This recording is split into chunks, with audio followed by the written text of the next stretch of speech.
Leur cible du jour, traquer le moindre déchet, c'est de saison. Nombreux sont celles et ceux qui participeront dans les semaines à venir à un nettoyage de printemps. Et c'était le cas dimanche dernier à Girancourt avec l'opération J'aime la nature propre, organisée dans plusieurs départements en France par les fédérations de chasse et dans les Vosges sur 25 sites durant le week-end. C'est la 3e année qu'on le fait. Pourquoi on se mobilise? Le chasseur, il est présent toute l'année dans sa forêt et voilà, il agit pour la biodiversité aussi.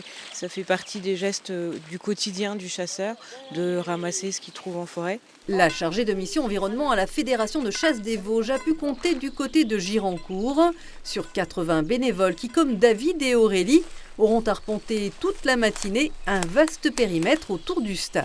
Vous avez trouvé des trésors? J'ai trouvé du métal, du plastique, voilà, pas mal de déchets en faisant à peine 30 mètres.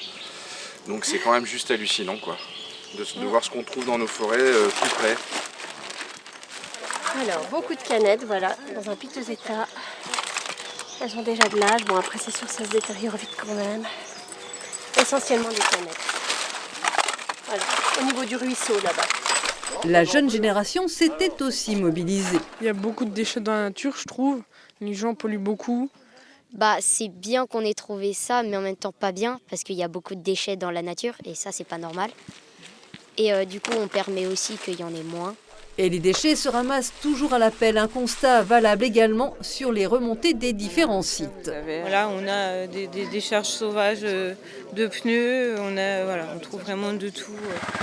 À Girancourt, le tas n'en finissait pas de grossir. Pour une prise de conscience collective du respect de l'environnement, il semble, hélas, urgent d'attendre.